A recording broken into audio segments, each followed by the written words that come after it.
তো বন্ধুরা আজকে চলে এসেছি দেখো জবা গাছের কাছে। প্রচুর পরিমাণে এখন লাগাতার বৃষ্টি হচ্ছে, মাঝে মাঝে প্রচুর পরিমাণে বৃষ্টিতে গাছগুলো কিন্তু একেবারেই নষ্ট হয়ে যায়। যেই বৃষ্টি থেমে যাবে আমাদের গাছগুলোকে খুব যত্ন করে পরিচর্যা করতে হবে, দেখভাল করতে হবে।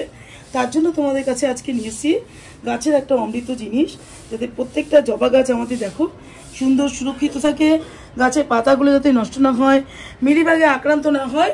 অবশ্যই কিন্তু তোমরা এই জিনিসটা ব্যবহার করবে। পুরো ভিডিওটা দেখবে বন্ধুরা, স্কিপ করবে না। তোমাদের বাড়ির প্রত্যেকটা গাছ, শুধু জবা গাছ না, প্রত্যেকটা গাছ যদি তোমাদের বাগানের যা যা থাকবে খুব ভালো থাকবে, সুরক্ষিত থাকবে, শুধু এই জিনিসটা যদি তোমরা ব্যবহার করতে পারো। তো আজকে আমি এই জিনিসটা নিয়ে এসেছি, চলো কি করে ব্যবহার করতে হয় তোমাদেরকে একটু দেখিয়ে দিই।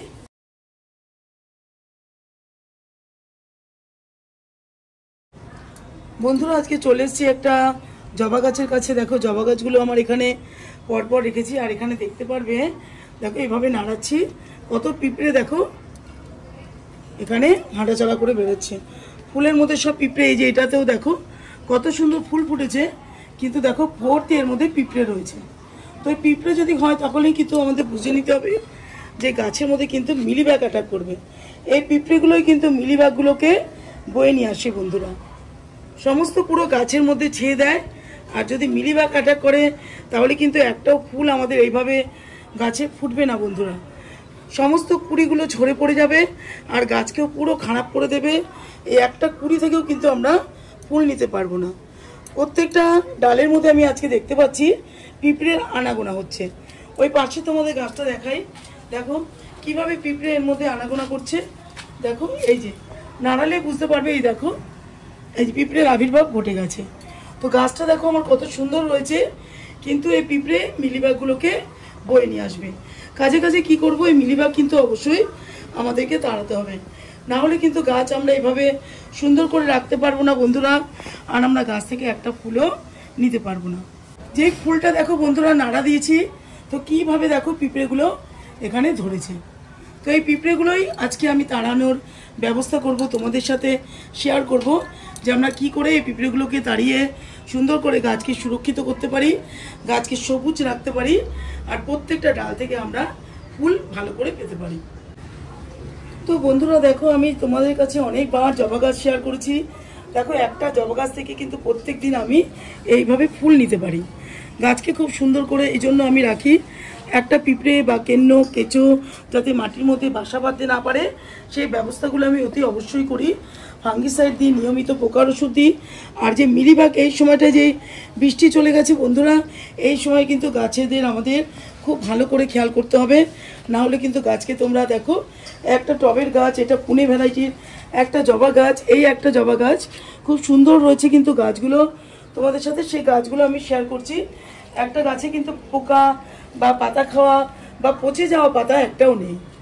সেই জন্যই তোমাদের আজকে বলছি, যখনই তোমরা দেখতে পারবে যে পিঁপড়ের আনাগোনা গাছে হয়ে এসছে, ডালগুলোকে এরকম নাড়িয়ে দেখতে পারবে যে পিঁপড়ে বা ফুলের মধ্যে এভাবে নাড়ালেই দেখবে পিঁপড়েগুলো আসছে, তাহলে কিন্তু তোমরা অবশ্যই পিঁপড়ের জন্য উপচার করবে, না হলে পুরো মিলিবাগে ভর্তি হয়ে যাবে আর গাছকে একদমই বাঁচাতে পারবে না। আস্তে আস্তে গাছ রুগ্ন হয়ে যাবে, পাতাগুলোকে সব নষ্ট করে দেবে। এই যে কুড়িগুলো ফুটেছে এগুলো কিন্তু ফুটবে না, সব পেকে বন্ধুরা কুড়িগুলো পড়ে যাবে। এখানে আমি প্রত্যেকটা দেখো তোমাদের দেখাচ্ছি, সব কটা জবা গাছ আমি এখানে রেখেছি, পরপর রয়েছে। একটা গাছ যদি বন্ধুরা ক্ষতি হয়ে যায়, প্রত্যেকটা গাছ কিন্তু পরপর ক্ষতি হয়ে যাবে, এভাবে কুড়ি হবে না, ফুল আসবে না, গাছের পাতা কিন্তু ভালো থাকবে না। কাজে কি করব, আমাদের খুব লক্ষ্য রাখতে হবে যে জবা গাছে একটাও যাতে নষ্ট না হয়। পরপর জবা গাছগুলোকে সুরক্ষিত রাখার জন্য আমাদের অতি অবশ্যই দেখাশোনা করতে হবে খুব ভালো করে। পিঁপড়ে তাড়ানোর জন্য কয়েকটা জিনিস বন্ধুরা আজকে আমি নিয়েছি। এইটা নিয়েছি দেখো নিম অয়েল। এই নিম অয়েল কিন্তু যখনই পিঁপড়ে হয় বা কোনো পোকা গাছের মধ্যে লাগে, আমি কিন্তু ফলের গাছে বেশিরভাগ এই নিম অয়েল স্প্রে করি। তো নিম অয়েল আজকে নিয়েছি।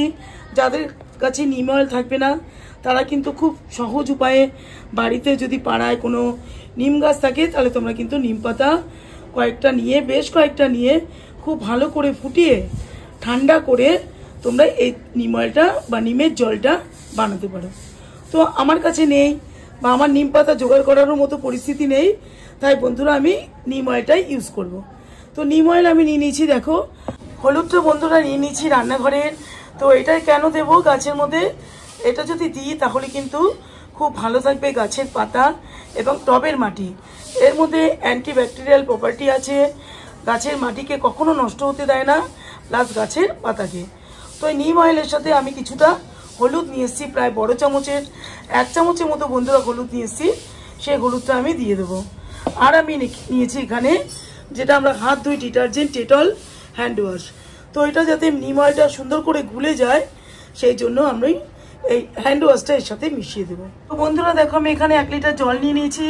আর যে নিম অয়েলটা তোমাদের দেখালাম এটা কিন্তু খুব ভালো করে বোতলের নিচে পড়ে থাকে, যদি ব্যবহার না করা হয় তাহলে কিন্তু খুব ভালো করে বন্ধুরা এটাকে ঝাঁকিয়ে নিতে হবে। ঝাঁকিয়ে আমি অনেকগুলো জবা গাছ তোমাদের আমি দেখালাম, সেই জন্য কি করবে, এটা কিন্তু 5 ml এর ঢাকনা।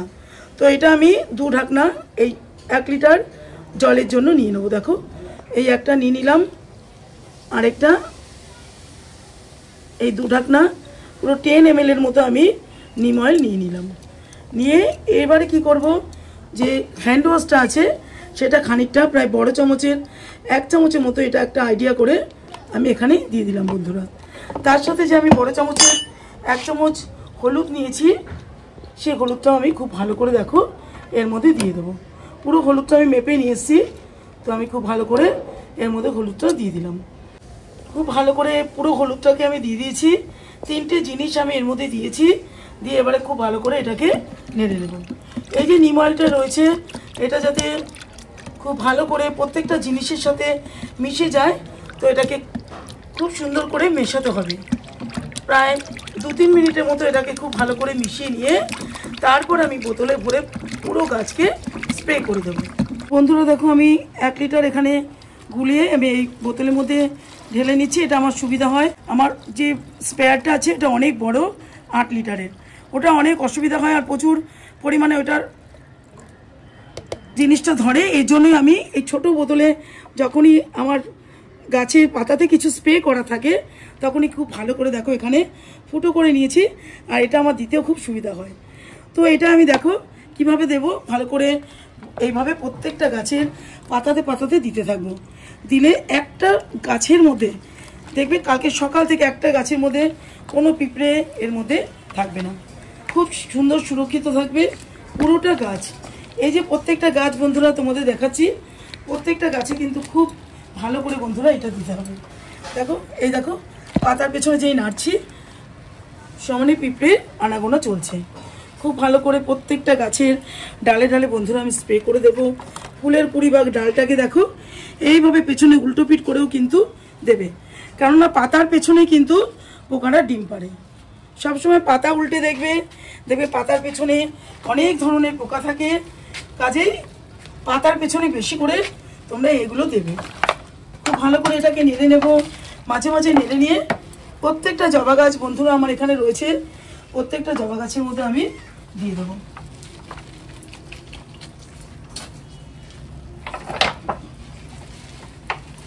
দেখো পাতাগুলোকে একটু উল্টে নেব, গাছটাকে উল্টে পাল্টে খুব ভালোভাবে দেব যাতে কোনো পিঁপড়ে এর মধ্যে না বাসা বাঁধতে পারে। এতে তো গন্ধতে ওরা একেবারেই থাকে না, গাছ থেকে একদম নির্মূল হয়ে যাবে। আরেকটা কথা বলি বন্ধুরা, আমাদের বাড়িতে যেহেতু পুজো হয় আমার উঠোনে কিন্তু এই গাছগুলো থাকে। তো এখন আমি বাড়ির পেছন দিকে গাছগুলো রেখেছি, আর দেয়ালের দিকে একদমই রেখেছি। তো দেয়ালে থেকে কিন্তু মেন পিঁপড়েগুলো ধরে। তো কাজে কি করবে, যে দেয়ালগুলো দেখছো ওটার মধ্যে একটু জলের মধ্যে স্প্রে করে দেবে। খুব ভালো করে দেখো প্রত্যেকটা গাছে দিয়ে দেবো। এখানে আমার একটা গাছ রয়েছে। তো বন্ধুরা দেখো খুব ভালো করে দিয়ে দিয়েছি। দেখো পিঁপড়েগুলো পুরো নেতিয়ে পড়েছে, দেওয়ার সাথে সাথে পিঁপড়েগুলো কিন্তু একটাও বন্ধুরা থাকবে না। আর এইভাবে দেখো আমার ফুলের কুড়ি ছাড়িয়ে দিয়েছে, তখনই আমি বুঝতে পেরেছি এর মধ্যে পিঁপড়ে আক্রান্ত করেছে।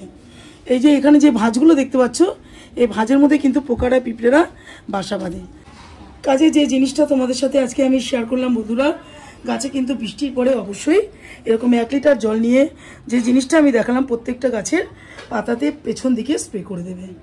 তো এই ছিল আজকে আমার পিঁপড়ে তাড়ানোর উপায়, আর জবা গাছে যাতে আমরা ভালো করে ফুল নিতে পারি, গাছকে সুরক্ষিত করতে পারি, সেটাই আজকে তোমাদের জানানোর ছিল। তোমাদের যদি ভিডিওটা ভালো লাগে বন্ধুরা, তাহলে চ্যানেলটাকে লাইক করো, শেয়ার করো, সাবস্ক্রাইব করো। অন্য কোনো দিন অন্য কোনো ভিডিওর মাধ্যমে আবারও আমি হাজির হয়ে যাব। আজকের মতো রাখবো বন্ধুরা, নমস্কার।